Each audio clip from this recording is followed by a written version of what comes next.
Welcome for joining us at this time. Today is 27th February 2025, which is equivalent to 28 Shaban 1446 after the Hijrah of Prophet Muhammad, peace be upon him. Ameen. My name is Hafsa Muhammad Kabir with the news. First, the headlines. The Committee on Religious Affairs from Sokoto State House Assembly embarks on the oversight of the ongoing rehabilitation of various Jumu'at mosques under the Ministry of Religious Affairs. IFAD attributes successes recorded from the commitment it enjoyed from the state government. Cardinal Electricity Distribution Company denies allegations from the public that it reduces the supply during every month of Ramadan. Now the news in detail.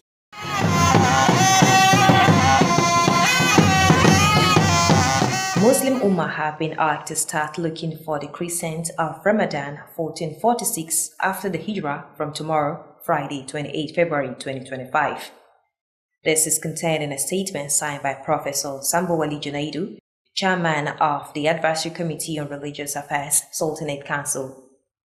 The statement asked the Muslim Ummah to report the sighting of the new month to the nearest district or village head for onward communication to the Sultan of Sokoto.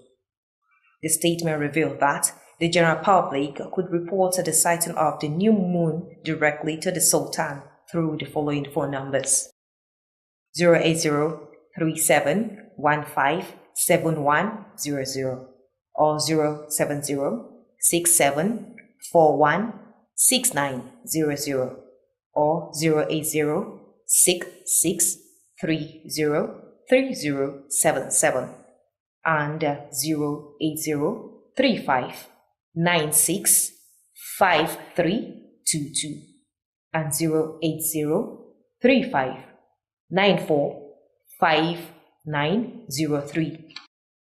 The Sokoto State House of Assembly Committee on Religious Affairs has embarked on an oversight visit to monitor the ongoing rehabilitation of mosques awarded by the state government. Legislative correspondent Jamilu Musa Meishano reports that the exercise is aimed at ensuring proper appropriation of funds and efficient management of allocations for the benefit of the citizens of Sokoto State. His report.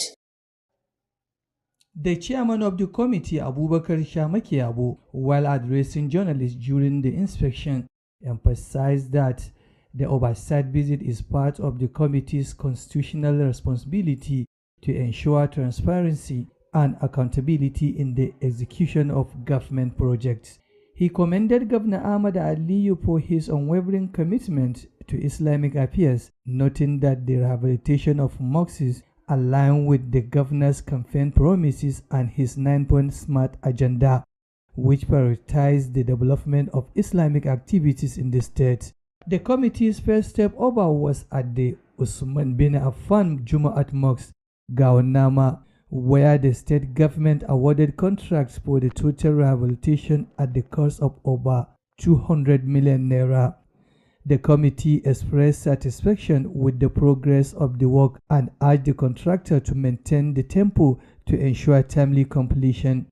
Next, the committee visited Abubakar Sadiq Jumu'at Mosque in Runjin Sambo, where the contractor was not present on the site.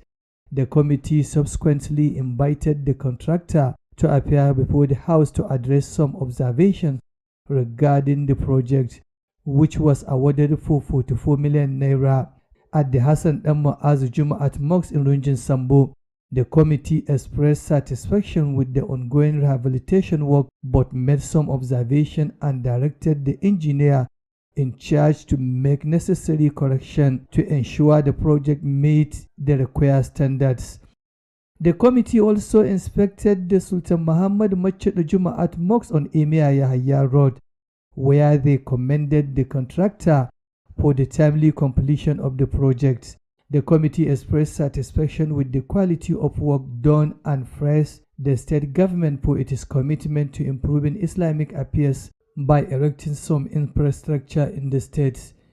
And inshallah, the committee will continue for our function, that is the oversight function, to other mosques being constructed within the Sokoto state.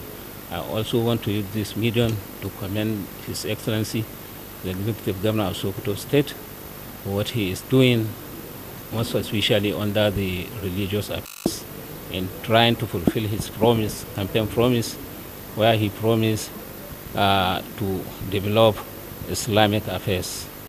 The oversight visit underscored the Sokoto state government's dedication to promoting religious activities and ensuring the public funds are judicially utilized for the benefit of the people. The committee was vowed to continue monitoring the project to ensure they are completed according to specification and within the stipulated time frame. Jamilu Musa Meshanu, Alu TV News. The Sokoto state government has continued with the rehabilitation of Ismail Marina Jamaat Mosque, after which the contract project encountered a delay. The State Commissioner for Religious Affairs, Dr. Jabbi Sani Mehullah, made this known when he paid a supervision visit at the working site in the state metropolis. Bashar Sudengi has more on the report. The commissioner stated that the contract is one of the contracts that were awarded by the present administration but faced some technicalities and delays, and the project had to be stopped for some time. According to him, all the issues regarding the project have been resolved and the work will continue immediately in due course. He also lauded the people of the area for their patience and understanding in that regard and charged them to sustain the temple. The commissioner reiterated the state government commitment to developing Islamic activities in the state. In his response, the chief imam of the mosque expressed gratitude to the state government for the kind gesture and prayed Allah the Almighty to continue guiding Governor Ahmed Aliyu in discharging his mandate. Similarly, the commissioner and his entourage inspected the ongoing renovation of Mallan Bello Bukkoki Almajiri School. Jabri Mehullah expressed satisfaction with the quality of the work executed so far and reaffirmed the state government's continued commitment to promoting Islamic affairs across the state. We are here to supervise one of the ongoing projects awarded by this administration, the renovation and remodeling of Mallam Bello Bukkoki Model School, Almajiri School, which is now ongoing. We are satisfied with the project, the way it is going, and this shows our commitment to promote religious affairs in the state. This goes across the 23 local government. The commissioner was accompanied during the visit by the permanent secretary of the ministry, Dr. Sani Labaran, directors and the management staff of the ministry. That has been the report. I am Bashar Sudengi, reporting for Alu TV News. Don't forget you are watching Alu TV News, transmitting from Sokoto, the seat of the Caliphate. You can also watch us on our social media handles at Alu TV on YouTube channel, while on our Facebook page, you can view us at Alu TV News. You can also download our mobile app on the Play Store by searching Alu TV and watch our previous programs or watch us live while the program is running. Now the news continues. The Academic Staff Union of Universities, ASU, Sokoto State University branch has embarked on a total, comprehensive and indefinite strike action from February 26, 2025. The decision was coming at the ASU SSU Congress to review its earlier resolution taken on January 30, 2025 and assess the government's commitment to addressing the lingering issues raised. According to a statement issued by the branch chairman, Saidu Isa Abakar, and Secretary Hassan Aliu, the meeting was chaired by the visitation team sent by the National Executive Council of ASU. Following a thorough review of the government's responses, the Congress resolved to embark on a strike due to the university's administration, governing council, and state government's lack of commitment to addressing the issues. Improvement of agricultural activities in the state has been attributed to the tremendous commitment and contribution of the Sokoto State Governor to the sector. The Program Manager, International Fund for Agricultural Development, Sokoto State, Engineer Muhammadu Abdullahi Janzomo, explained that a flag of sensitization and awareness creation on capacity building, organized for the State Support Office management staff and local government support officers of the 23 local government area of the state by the International Fund for Agricultural Development, Sokoto State. Nafisa Kabir Muhammad completes the story.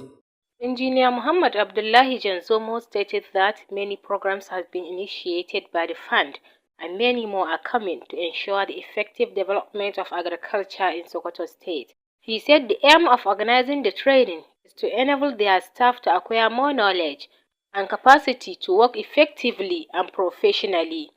The aim of this training is to boost the capacity of our local government support officers to know their work, to do it effectively. That is our aim. What do you expect from the participants of the event? We expected that to do their work effectively, and in fact, whatever they are expected to do, we are always ensure that they will do it. Presenting a paper titled Financial Record Keeping at the event, Professor Mustapha Wamakko, the Executive Secretary of the Female Education Board, called on the government to implement a policy of record keeping in every ministry, department, and agency of government. He emphasized the importance of record keeping of human activities, especially on financial information, among others. And for an organization or people that are working in the organizations to operate with all sense of transparency and accountability, records must be kept. So this paper enlightens the participant on how to keep the records using softwares and also the fiscal record keeping system. And they have really appreciated different techniques of record keeping in the organization. Other papers were presented by the Director of Agricultural Services IFAD, Muhammadu Sani, on Community Development and Financial Service Information, while Director of Infrastructure Engineer Dahiru Sambo presented a paper titled A Community Action Plan. Participants of the event expressed optimism that the training gave them an opportunity and ability to learn a lot, which will help them to discharge their mandate. I am Nafisa Kabiru Muhammad reporting for Alu TV News. The Kaduna Electricity Distribution Company, KEDCO, has rejected allegations from the public that it deliberately reduces electricity supply every year during the holy month of Ramadan. This was stated by the regional manager of the company in Sokoto State during an interview with our reporter, Ibrahim Ahmed Aikin Allah, at the KEDCO office. His report.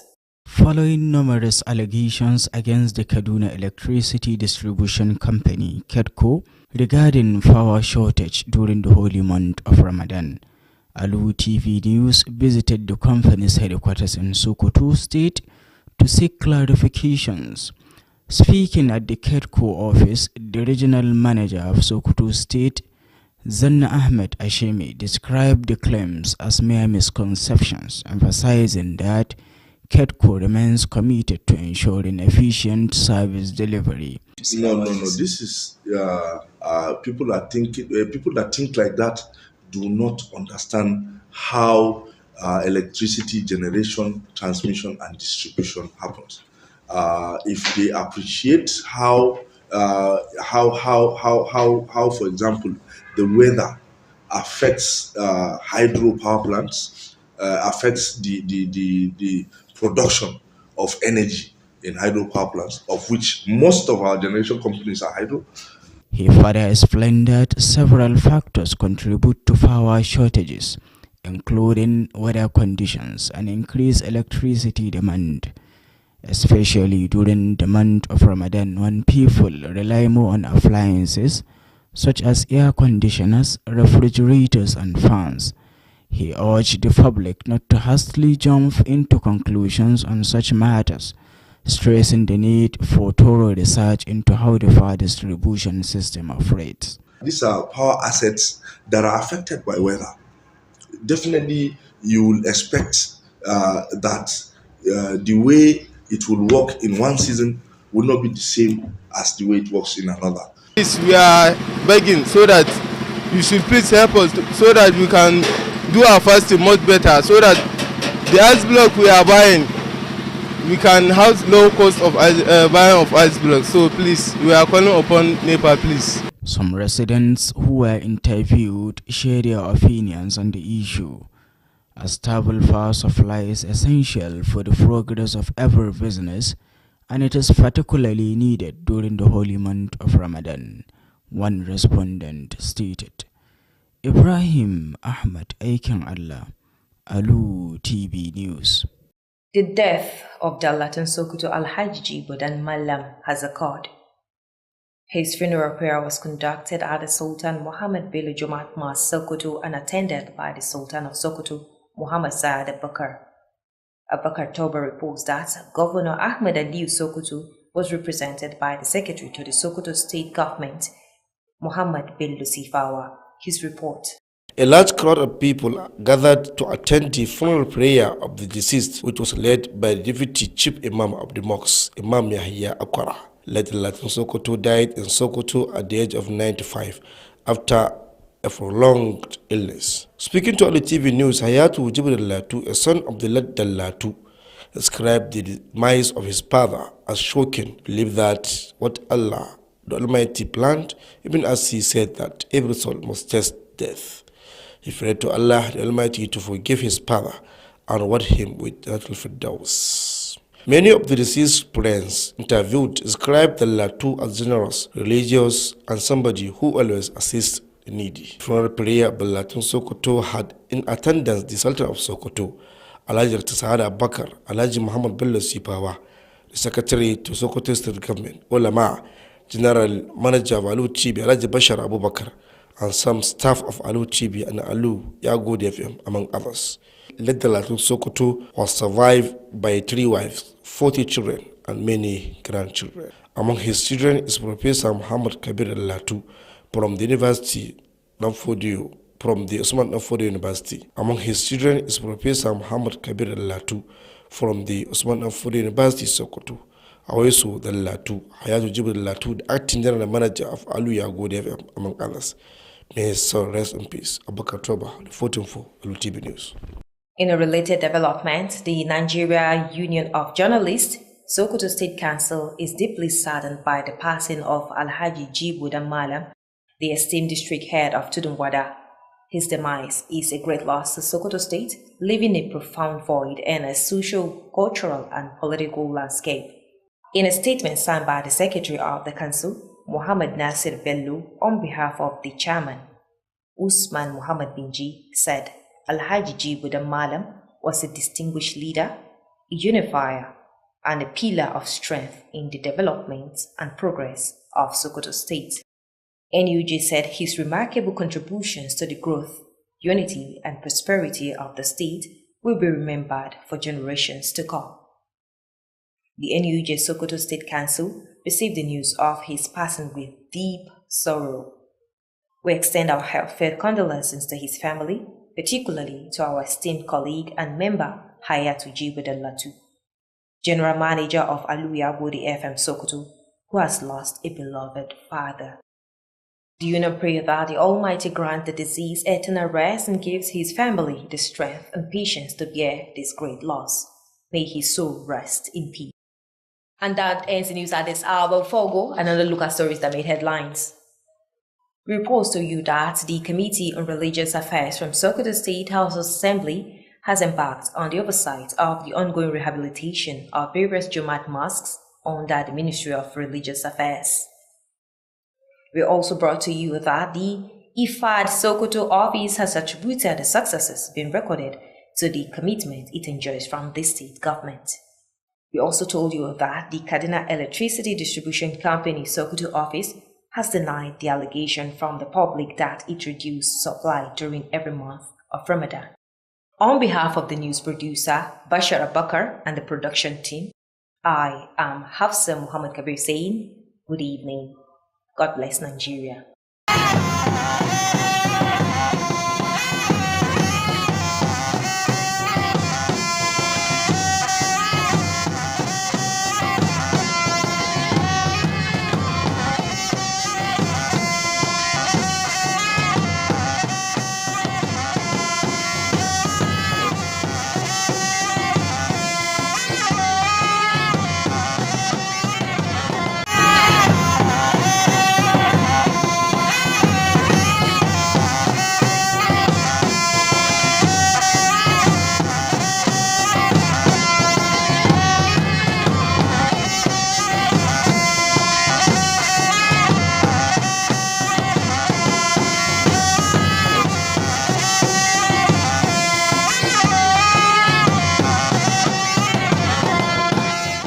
Labarunmu na yammacin yau za ku ji cewa kwamitin kula da lamuran addinin musulunci da ke majalisar dokoki na jihar Sokoto yana ce ya fara zagayen waɗansu masallatan Juma'a da ake kan gyarawa da ke ƙarƙashin ma'aikatar kula da lamuran addini.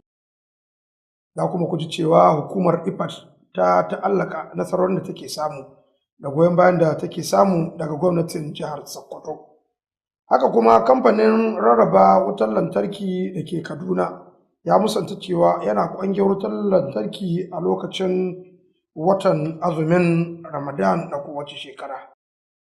Masu kallo barka da yammacin yau cikin labarun Alu TV inda muke ranar Alhamis 27 ga watan Fabrairu shekara ta 2025 miladiya daidai da 28 ga watan Sha'ban wata na 8 na addinin musulunci shekara ta 1446 bayan hijirar manzo sallallahu alaihi wasallam daga garin Makka zuwa Madina. Sunana Bashir Abubakar dauke da fassar labarunmu na wannan lokacin.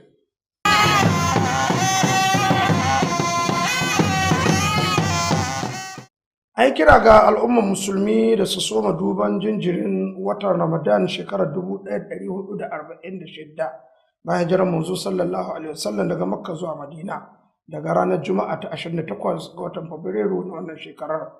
Wannan yana ƙunshe ga wata takarda da aka aike wa manema labarai wacce Farfesa Sambo Wali Junaid, shugaban kwamitin bayar da shawara na harkokin addinin musulunci da ke majalisar mai alfarma sarkin musulmi ya rattabawa hannu.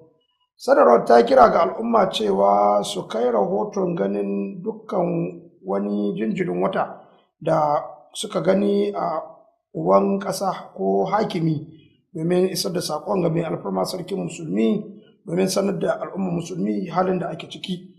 Sanarwar ta ci gaba da yin kira ga al'umma cewa idan dai an ga sabon watan to a bi waɗansu hanyoyin sadarwa kamar waɗannan lambobin da ke akan na'urar talabijin domin isar da saƙon ganin wata ga mai alfarma sarkin musulmi. Lambobin kuma sun haɗa da 0803-115-7100 ko kuma 0706-7416-900 da kuma 0806-630-3077 ko kuma 0803-596-5322 da kuma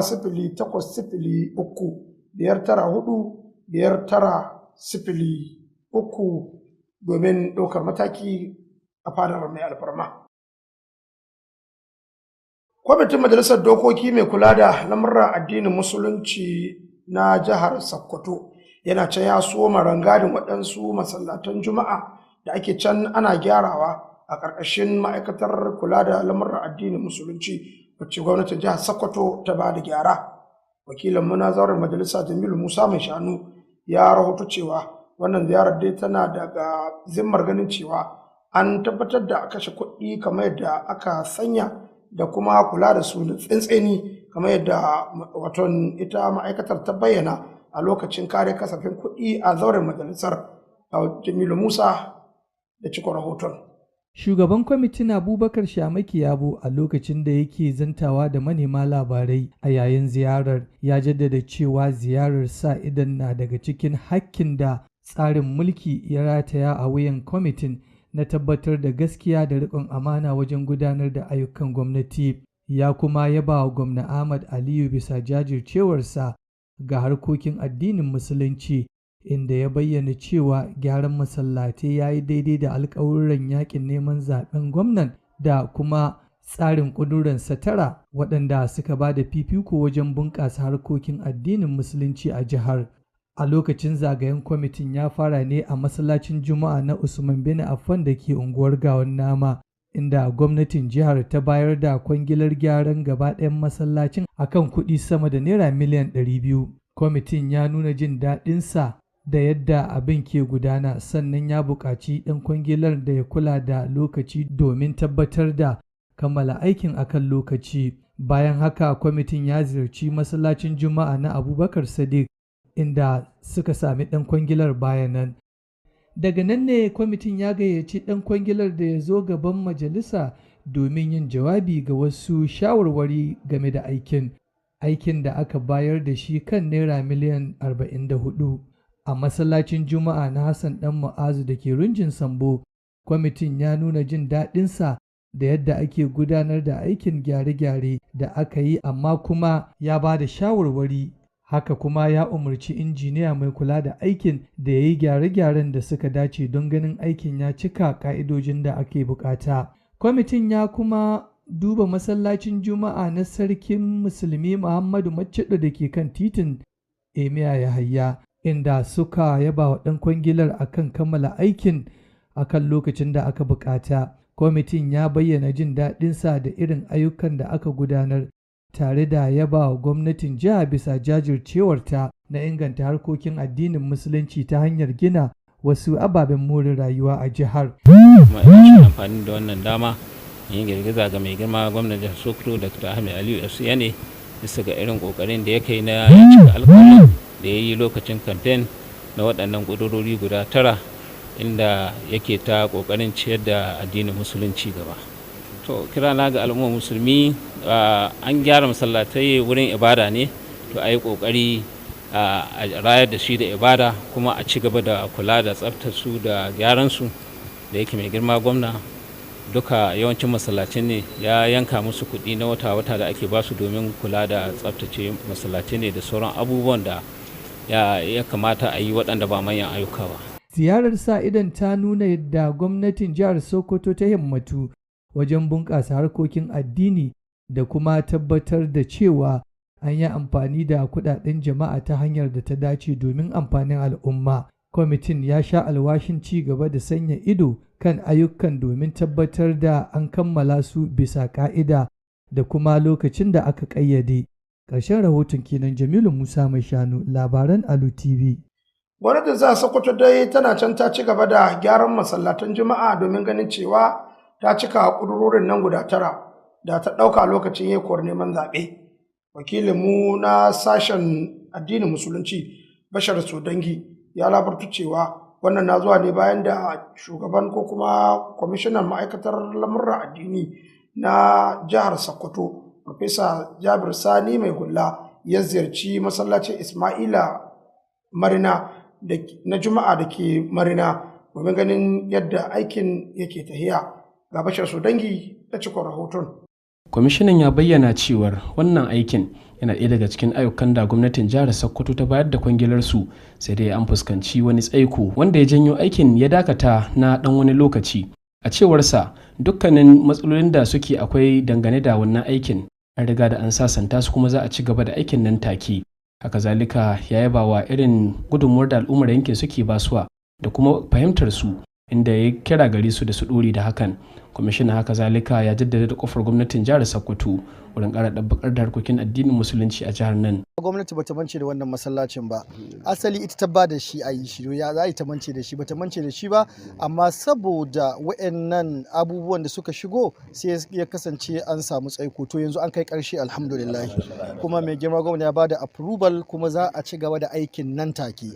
Shi ma lokacin da yake mayar da jawabi, babban limamin masallacin Juma'ar ya bayyana jin daɗinsa, inda ya gode wa gwamnatin jihar Sokoto tare da roƙon Allah da ya ci gaba da dafa gwamna Ahmad Aliyu wurin sauƙi haƙoƙan da suka rataya a wuyansa. Muna godiya ga mai girma gwamna Ahmad Aliyu, Allah ya saka mai da alheri, kuma ayyukan da ɗauko duka Allah ka bashi nasara kare su, kuma Allah shi ƙara taimako ne ga taimako addinin musulunci da alƙawarin da yawa mutanen jihar Sokoto.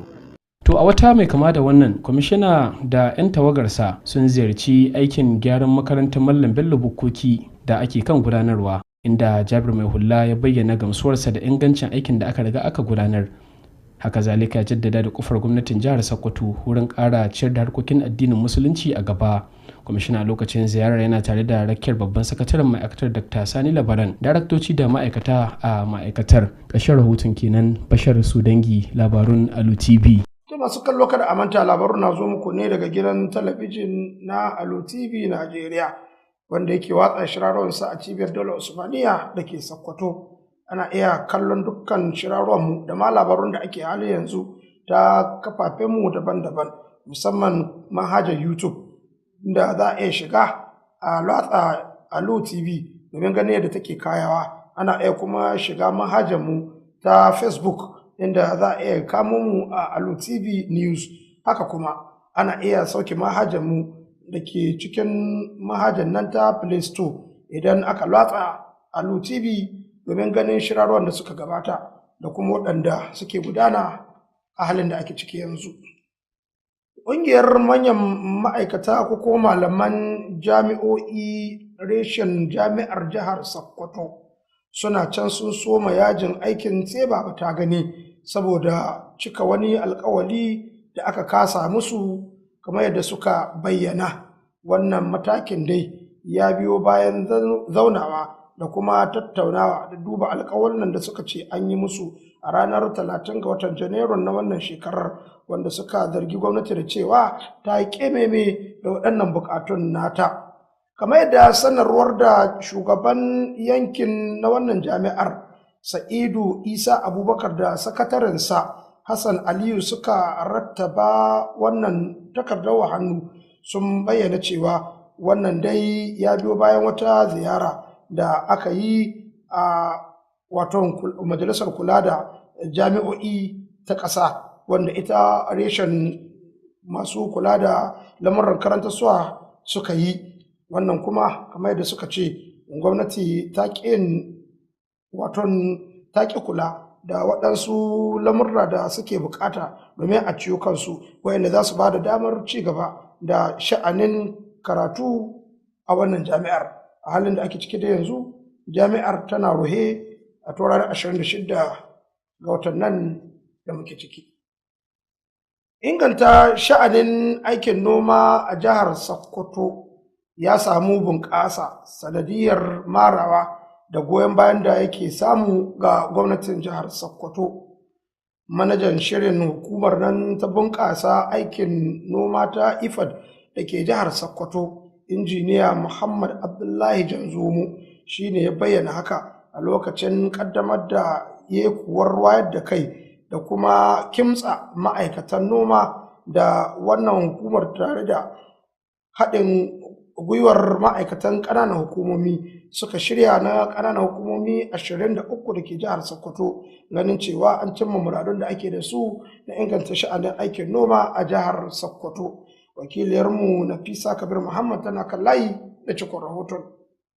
Injiniya Muhammad Abdullahi Janzomo ya bayyana cewar shirye-shirye da dama ne asusun ya fito da su, inda kuma wasu da dama ke kan hanya domin tabbatar da ci gaban ɓangaren ayyukan gona a jihar Sokoto. Ya kuma ce makasudin shirya wannan taron horaswar shine domin goge ma'aikatansu da tare da ƙara musu ilimi haɗi da ƙwarewar aiki. Dama manufar da muka so ya zan mutum ya aiki bisa ga tsarin da ya kamata a ce ya bi. Ba abin da kwata gare mu nan cewa duk abin da aka bukata na harka aiki su gudanar da shi bisa kankari, shi a babban makasudin. Da yake gabatar da makala mai taken aje bayanan kuɗi a wajen taron, Profesa Mustapha na Makka, wanda shi ne sakataren zartaswa na hukumar ilimin 'ya'ya mata a jihar Sokoto, ya yi kira ga gwamnati da ta fito da wani ƙudiri ko kuma doka ta aje bayanai a dukkanin ma'aikatu da ɓangarori da kuma hukumomin gwamnati. Ya kuma bayyana muhimmancin aje bayanai ga dukkanin al'amuran ɗan adam, musamman kan bayanan aje bayanai musamman waɗanda suka shafi kuɗi ga masana'antu da sassan gwamnati da kai kanka a matsayinka na ɗan adam yana da muhimmanci, domin idan aka aje bayanai musamman na kuɗi to an tsira daga wani zargi da samun matsaloli wanda suka shafi shari'a da kuma ainihin lokacin da aka so waɗanda ke da ruwa da tsaki ga wannan ma'aikata ko wannan hukuma taka za su zo su ga abin da aka yi ga records ga fili, to wannan shi zai sa a samu ayyuka na tafiya. Sauran waɗanda suka gabatar da mukalai sun hada da daraktan ayyukan gona na asusun wato Muhammad Kabiru Sani, inda ya gabatar da mukala mai taken ci gaban al'umma da kuma ayyukan yada bayanan kuɗi, yayin da daraktan ababen more rayuwa na asusun injiniya Dahiru Sambu ya gabatar da makala mai taken tsare-tsaren ayyukan ci gaban al'umma. Mahalarta taron dai sun bayyana gamsuwarsu kan cewar horaswar ta ba su damammaki da dama waɗanda za su taimaka musu wajen sauke dukkanin nauyin da ya rataya a wuyansu na ayyukansu. Ƙarshen rahoton kenan. Nafisa Kabiru Muhammad, labaran. Kamfanin rarraba hasken wutar lantarki da ke Kaduna mai ofishi a jihar Sokoto ya yi biris da zargin da ake masa na cewa yana ƙwangen samar da wutar lantarki a jihar Sokoto musamman a kowace shekara idan watan azumin Ramadan ya kama. Wannan yana ƙunshi kamar yadda bayanin ya zo a lokacin tattaunawa da manajan yanki mai kula da yankin Sokoto ya bayyana a cikin hirar da yi da wakilinmu na gidan talabijin na Alu TV Ibrahim Ahmad aikin Allah a ofishinsa. Ga aikin Allah da cikon rahoton. Biyo bayan yawaitar zarge-zarge da ake wa kamfanin rarraba wutar lantarki na Kaduna wato KEDCO dangane da karancin wuta a lokacin watan azumin Ramadan, tashar gidan talabijin ta Alu TV ta kai ziyara a hedikwatar kamfanin a jihar Sokoto domin neman ƙarin bayani. Yayin da yake magana a ofishin KEDCO, manajan yanki na jihar Sokoto, Zanna Ahmed Ashemi, ya bayyana waɗannan zarge-zarge a matsayin kuskure. Yana mai jaddada cewa KEDCO na ƙoƙarin samar da ingantacciyar wutar lantarki ga al'umma a duk lokacin da buƙatar haka ta taso. Ya ƙara da cewa akwai dalilai da dama da ke haddasa ƙarancin wuta, kamar irin su yanayin da ya danganci sauyin zafi da kuma ƙaruwar buƙatar wutar ta lantarki, musamman a lokacin Ramadan inda mutane ke amfani da kayan lantarki kamar na'urar sanyaya ɗaki, firjin da kuma fanka. Ya buƙaci da jama'a da kada su yi gaggawar yanke hukunci kan irin waɗannan batutuwa. Yana mai nanata buƙatar a gudanar da bincike mai zurfi kan yadda tsarin rarraba wutar lantarki ke tafiya. Mutane kwata-kwata su bar wannan maganar. Ka gani nan musulmi ne. In ba dai kana so in ƙara yin kalmar shahada ba yanzu in sake shigowa ko ba haka bane, ni dai ina zaune nan ba zan bari ba in gani a musguna musulunci, kuma abun ba haka yake ba, ko ba haka ba haka yake ba, ko a bangaren da ba musulmai suke ba. Wannan akwai abun nan business ethics bai allow ai haka ba, you know dokar ƙasa ba ta yadda ai haka ba. Babu wanda zai musguna wa wani bangare na al'umma saboda dai kawai ya ci moriyan yin haka. Wasu mazauna da aka zanta da su sun bayyana ra'ayoyinsu kan lamarin. Wuta ba ta kammala ba kamar yadda aka bukata. Shekarar bara wala ba mu samu wuta kamar yadda muka so ba. In ka lura ma wuta kankara za ka ga kabilu suna sai san muna ita 1,000, 2,000, wata 300, 400 ta fi wata sakamakon rashin wuta. Amma dai muna fatan wa shekara yan nefa insha Allah za su gyara, kuma Allah ka sa su gyara. Lokacin azumi ni dai can baya ban san lihin da mun kawai yan nefa ba, kuma dai yan nefan ganai na san musulmai na, amma ni dai yanzu abin da naka son in yi kira gare su don Allah su taimaka su ba mu wutan nefa mu samu kankara mu sha ruwa, saboda wata na wanda mutum ka bi dan rahama.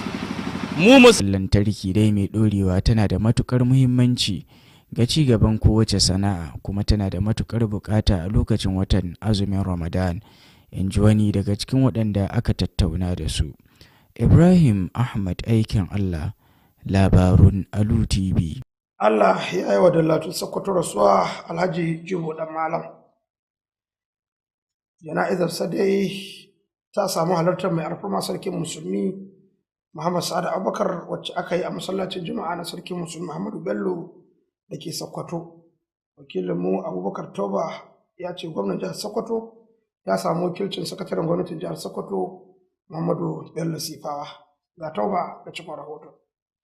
Dandazon jama'a ne suka taru a masallacin Bello da ke kan wuri domin sallatar sallar marigayin, wadda mataimakin limamin masallacin jama'a na Muhammadu Bello Imam Yahaya Akwara ya jagoranta. Marigayin da Sokoto ya rasu da yana shekaru 95 a duniya biyu bayan doguwar jinya da ya yi. Da yake jawabi da Alu TV, Hayatu Jibrillatu, ɗaya daga cikin 'ya'yan marigayin, ya bayyana wannan rashin a matsayin abu mai kaduwa, kuma ya bayyana cewa haka Allah ya kaddara. Ya bayyana cewa dukkan ne mai rai mamaci ne, bisa haka ya addu'a da Allah gafarta mahaifinsa ya kuma sada shi da aljannatul firdaus. Muna fata da kuma addu'ar Allah ya gafarta mishi, Allah ya mishi rahama, Allah ya kyautata tare da haskaka makwancinsa, mu kuma da bari idan lokacin mu yayi Allah ka samu cika da imani kuma ya tashe mu da imani. Da yawa daga cikin abokanan marigayin yayin zantawa da sashen labarai na Alu TV sun bayyana da Latin Sokoto a matsayin mai kyauta, mabuci addini wanda a koda yaushe yake taimakon mabukaci. Wani shaidi ga da Latin, illa kullum yana bukata ta alheri ga mutum, Allah ya mai cikawa, kuma Allah ya mai cikawa babba mai kyau insha Allah. Sallar jarare ta da Latin Sokoto ta samu halartar da alfarma sarkin musulmi Alhaji Dr. Sa'ad Abubakar, Alhaji Muhammadu Bello Sifawa, sakataren gwamnatin jihar Sokoto. Sallar ta jana'izar da Latin Sokoto ta samu halartar da alfarma sarkin musulmi wato Alhaji Dr. Sa'ad Abubakar, Alhaji Muhammadu Bello Sifawa, sakataren gwamnatin jihar Sokoto, mayan malamai, shugaban gidan tibin Alu TV da ke jihar Sokoto Alhaji Bashar Abubakar, da sauran abokan aikin gidan tibin da ma na Alu Radio da sauransu. Marigayin da Latin Sokoto ya rasu ya bar mata aure 3 da yaya 40 da ma cikoki da dama. Daga cikin yansa dai akwai Farfesa Muhammad Kabir da Latin Sokoto wanda ke koyarwa a jami'ar Usman Dan Fodiyo da ke na jihar Sokoto, a Wesu da Latu, Hayatu Jibo Dallatu wanda ke zama mukaddashin shugaban gidan rediyon Alu ya gode da ke na jihar Sokoto da sauransu. Da fatar Allah ya ji kansa da gafara. Abubakar Toba, labarun Alu TV. A wata mai kama da wannan kuma kungiyar 'yan jarida ta ƙasa reshen jihar Sokoto ta bayyana alhini kan rasuwar Alhaji Jibo Dan Malam Dallatun Sokoto kana uban ƙasar Tudun Wada wanda Allah ya rasuwa a yau din nan. Ƙungiyar ta bayyana cewa hakika rasuwar Jibo Dan Malam ba ƙaramin rashi ba ne ga al'ummar jihar Sokoto da ma Najeriya baki ɗaya. A wata sanarwa da muka samu mai ɗauke da sa hannun sakataren majalisar ta jihar Sokoto Muhammad Nasir Bello a madadin shugaban majalisar Usman Muhammad Binji ya ce rasuwar Alhaji Jibo Dan Malam wanda yake jagora uba ne kuma haɗawa idan ya muci ya faru tsakanin al'ummomi daban-daban hakika ba ƙaramin rashi ba ne. Majalisar ta bayyana cewa margayin ya samar da ci gaba da haɗin kai da kuma kawo wato sulhuntawa tsakanin mabambantan ra'ayi daban-daban a duk lokacin da hakan ta kama.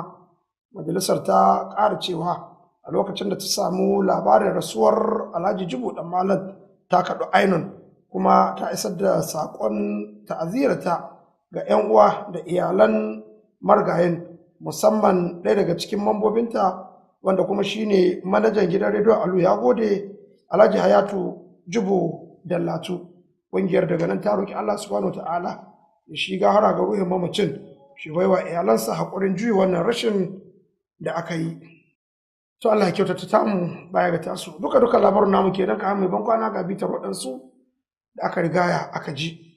Mun ba ku labarin cewa kwamitin majalisar dokoki mai kula da sha'anin addinin musulunci yana zagayen waɗansu masallatan Juma'a da gwamnatin jihar Sokoto take can tana sake fasalin su wanda suke karkashin kula ma'aikatar kula da addinin musulunci ta jihar Sokoto.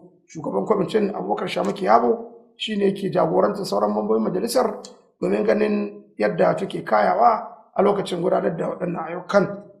Haka kuma mun baku labarin cewa hukumar nan ta inganta aikin noma ta jihar Sokoto wato IPAD ta bayyana cewa dukkanin nasarorin da take samu a halin yanzu ya ta'allaka ne da goyon baya da kuma sakin mara da suka samu daga gwamnan jihar Sokoto Ahmad Aliyu.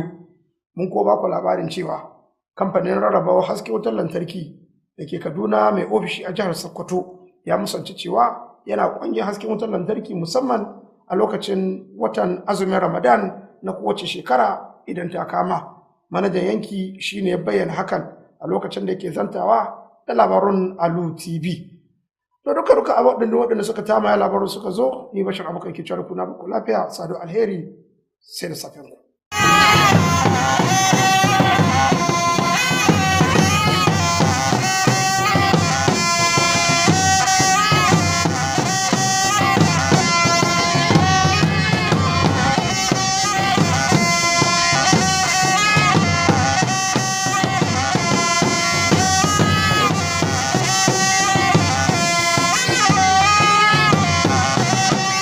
Dr. Ladin 70s herbal mixture. Dr. Ladin, good for children and adults. Dr. Ladin, what's it for the medicine? medicine for that sickness. Dr. Aladdin, go restore your health to Kia.